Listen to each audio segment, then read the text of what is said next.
So the brain-dead morons over at Politico thought that they could insult our intelligence by citing a poll by JL Partners claiming that recent polling shows that Americans, and Republicans in particular, support regime change in Iran, but are unwilling to risk any U.S. casualties to achieve it. And I'm sorry, I got to step in there too, because look at that framing. The conclusion of the poll is the American people do not support this war if there's going to be American casualties, and very, very, very likely there's going to be American casualties. But they didn't frame it that way. They framed it as the American people and majority of Republicans agree with the war as long as there's no casualties. You see how the trick is in the framing? And so they constantly are framing to manipulate you to serve Israel's interests. Back to you. So they linked to Breitbart's exclusive coverage of that poll, which was already a red flag. So I looked into it. What is JL Partners? Is JL Partners a biased polling place, or is it legitimate? I'll let you decide. JL Partners is a UK polling firm founded by James Johnson, former pollster to Theresa May, and Tom Lubbock, former pollster at Conservative Campaign headquarters. Now, I doubt the right-wing media in America really gives a single F about who or what leads a Middle Eastern country. So this idea that like American conservatives are sitting around, they're like, oh, we desperately want regime change in a foreign country while we struggle with our current economic situation, while housing is unaffordable, healthcare is unaffordable. No, we're really concerned about who the leaders of freaking Iran are. But anyway, so how did the hucksters over at Breitbart cover this poll? How did they frame it? The stunning new data shows that, yes, Americans do not like the regime in Iran and would love to see it wiped out. But it also has bright warning lights for the White House as the president considers his options, because the data suggests that Americans broadly, and Republicans specifically, do not want to risk even a single American life to accomplish that. So let me be clear about something. Regime change will not happen in Iran unless you have boots on the ground. Iran is even more sophisticated and 4 times as large as Iraq.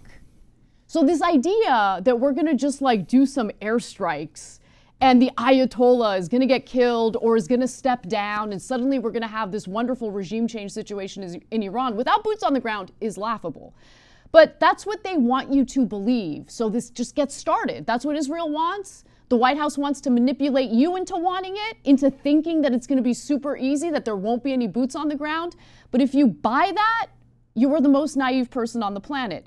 The Wall Street Journal notes that the U.S. has deployed combat jets, F-22 Raptors to be specific, to Israel for the first time ever in preparation to defend Israel from Iranian retaliation. So we will have boots on the ground, at least in Israel. They're admitting as much already. And why? And they're there specifically. Our soldiers are gonna be in Israel, are in Israel right now as we speak, in order to defend the Israelis. Do the Israelis pay for our military? Are they the ones who are shelling out $1 trillion a year for our military?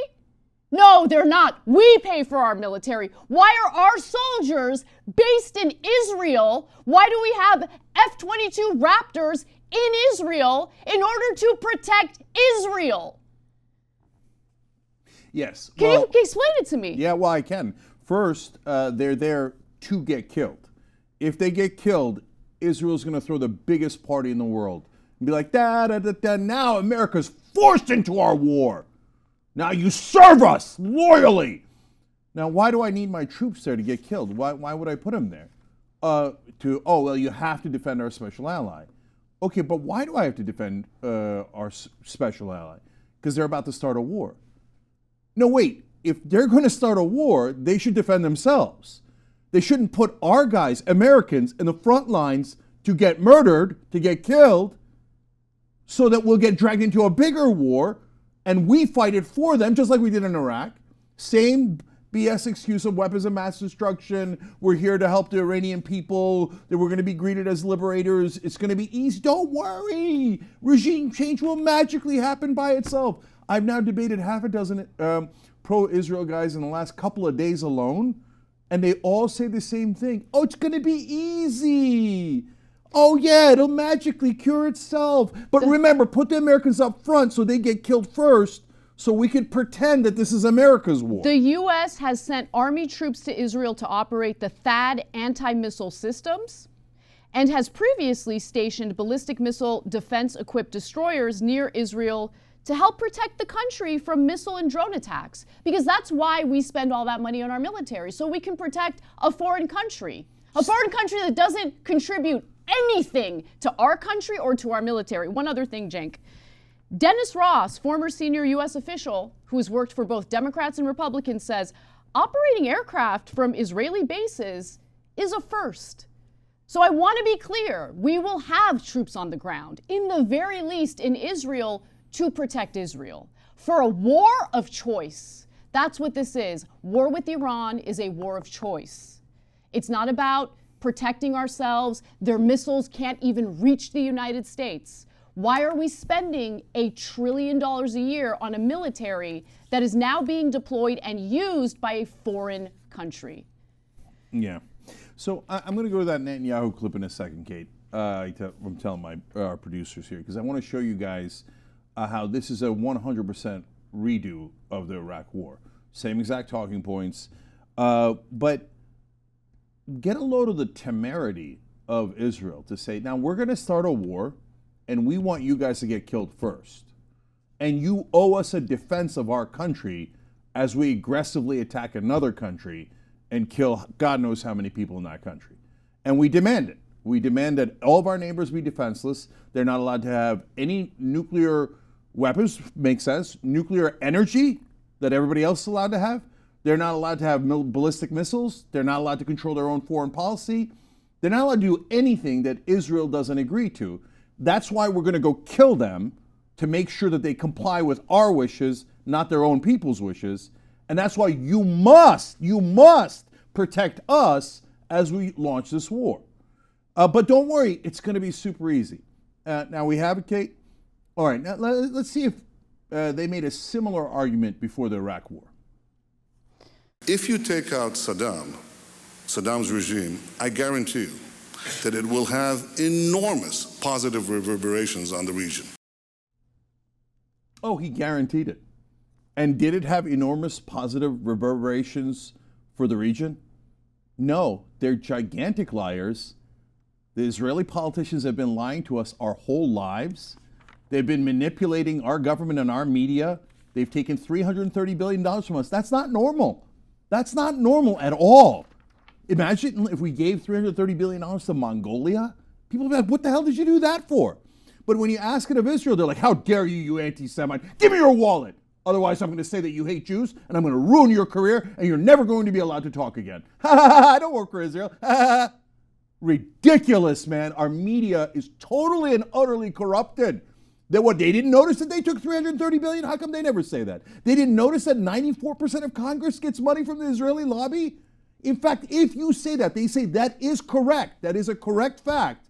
But you should never be allowed to speak again because we have said we're going to declare you an anti-Semite. It's thuggery. Okay, now, I can actually protect Israel better than any of them. So I could prove to you now that I care more about the Israeli civilians than they do. Well, how am I going to do that? That's super easy. Don't go to war. No one in Israel will be hurt. You have Iron Dome. You have nukes. I hear nukes are terrible, but you have them and you stole them from us. But we're supposed to ignore that. The media says if you do not ignore the fact that Iran stole our nuclear secrets, Israel did. See, that's funny. You put it into my head. Israel, not Iran. Israel stole our nuclear secrets. They developed nukes, and they constantly say, including Jonathan Pollard recently, the trader, saying, we threatened America with nukes before, and then they learned that they better follow our foreign policy. He said it. It's on you could go on my X profile and see it for yourself. And they're constantly lying to us, constantly stealing from us. But if you say things that are factual and you quote them, our media goes, anti-Semite, you should be eliminated. No, you should not be allowed to speak against Israel. But we're not biased. We're objective. We're reporters. Okay, so is it true or not true that if you don't go to war, everybody in Israel is going to be safe? Absolutely. They're almost the safest country in the world. Okay, but no, they're going to start a war. And then after they start the war, they can kill hundreds of thousands of Iranians and our media won't give a damn, right? But the minute 2 or 3 Israelis are killed in a counter attack, I guarantee you Jake Tapper and the entire national media like, oh, the Israelis, the precious Israelis have been hurt. All of you to war, go. You get killed for them. Get killed for them. And if you complain, you're an anti-Semite. Cancel, cancel, cancel. I'm sick of it. The whole country's sick of it. They are messing with something that is super dangerous here. The rage this country is going to feel when we lose any significant number of troops in this war is not going to be anything like you've ever seen before. And then they're going to cry about it. But I mean, it is the definition of effing around and finding out. So you know what's amazing, Cenk? The anonymous senior Trump officials who spoke to Politico even acknowledge some of the risks that the United States is taking by engaging in this war. I mean, they obviously want it, which is why they're manipulating Americans into supporting it, which I don't even think is going to work. But one risk they admit is, depleting our munitions stockpiles, which would give China an opening to invade Taiwan, which would be really bad for the United States since we still heavily rely on Taiwan for our semiconductor chips. The other thing, and I'm going to read the exact quote from the Politico piece to you, is this. If we're talking about a regime change scale attack, Iran is very likely to retaliate with everything they've got. We have a lot of assets in the region, and every one of those is a potential target. That includes humans, by the way, American soldiers. Said the first person familiar with discussions, and they're not under the Iron Dome, so there's a high likelihood of American casualties, and that comes with a lot of political risk. Nonetheless, we want to trick Americans into supporting a war with Iran on behalf of Israel. That's our government, ladies and gentlemen. That's what we're dealing with here. So, every time you ring the bell below, an angel gets his wings. Totally not true, but it does keep you updated on our live shows.